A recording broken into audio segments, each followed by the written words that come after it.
வழி பாதை டு கால்பந்து ஜோனல். அதுல இன்னைக்கு நாள் 3. நான் இப்போ இவ்வளோ காலையில ஏஞ்சி இவ்வளோ பரபரப்போட எங்க கிளம்பிட்டு இருக்கேன்னு பாத்தீங்கன்னா, நம்ம ஒரோக்கார பசங்க கூட இன்னைக்கு ஒரு 11 ஃபுட்பால் மேட்ச் இருக்கு. அதனால காலையிலேயே பழைய சோறு சாப்பிட்டு பாலை தூக்கின்னு பஸ் ஸ்டாண்டுக்கு போயிட்டேன். எங்க டீம்ல ஆளுங்க பற்றாக்குறை, பசங்க பாதி பேர் இன்டர்ன்ஷிப் போயிருக்கானுங்க. ஆனா நம்ம ஊர்ல நம்ம தோஸ்து 2 பேர் இருக்கானுங்க. எங்க டீமுக்கு ஆட வரீங்களான்னு கேட்டிருந்தேன். வரம் ப்ரோன்ட்டானுங்க. சரி கிரவுண்டுக்கு போன வேகத்துக்கு மேட்ச் ஸ்டார்ட் பண்ணிடலான்னு பார்த்தா அங்க ஆல்ரெடி கிளப் பசங்களா ட்ரைனிங் பண்ணிட்டு இருந்தாங்க. அவங்க ட்ரைனிங் முடிக்கிறதுக்கே மணி 9:30 ஆயிடுச்சு. ஆனா இதுல ஒரு அதிசயம் என்னன்னா, நம்ம பசங்களா நீங்க சொன்ன டைமிங்க்கு ஷார்ப்பா வந்துட்டானுங்க. சரி அதுக்கப்புறமாச்சு மேட்ச் ஸ்டார்ட் பண்ணோமா? இல்ல, ஒரு 10 நிமிஷம் 2 டீம் 1/2 கிலோமீட்டர் தூரத்துல நின்று டீம் பிளானிங் போட்டு இருந்தோம். மேட்ச் ஸ்டார்ட் ஆகி ஒரு 10 நிமிஷம் அமர்க்கலமா போயிட்டு இருந்துச்சு. எங்க டீம் ஆடாதுன்ற மாதிரி பசங்க எல்லாம் நல்லா விளையாண்டு இருந்தானுங்க. அடுத்த 5வது நிமிஷமே பேக் டு பழைய ஃபார்முக்கு வந்துட்டோம். அதுலயும் 4 போட்டு ரனா கொடூரம் பண்ணிட்டு இருந்தேன்.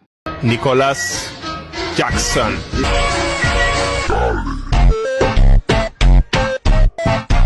நாங்க நினைச்சிட்டு போனது ஒரே ஒரு மேட்ச். ஆனா ஒரு பசங்க கூட விளையாண்டு முடிச்சப்பறம் இன்னொரு டீம் பிளே பண்றதுக்கு வந்துட்டாங்க. சரி அவங்க கூட விளையாண்டு முடிக்கிறதுக்குள்ள மணி 1 ஆயிருச்சு. அப்புறம் அப்படியே வீட்டுக்கு வந்து படத்தை வந்தான். சாயங்காலம் 6:30 மணிக்கு தான் எந்திச்சேன். அப்படியே குளிச்சுட்டு இங்க நாளை முடிச்சுக்கிட்டா தொடர்பு இருக்கவும்.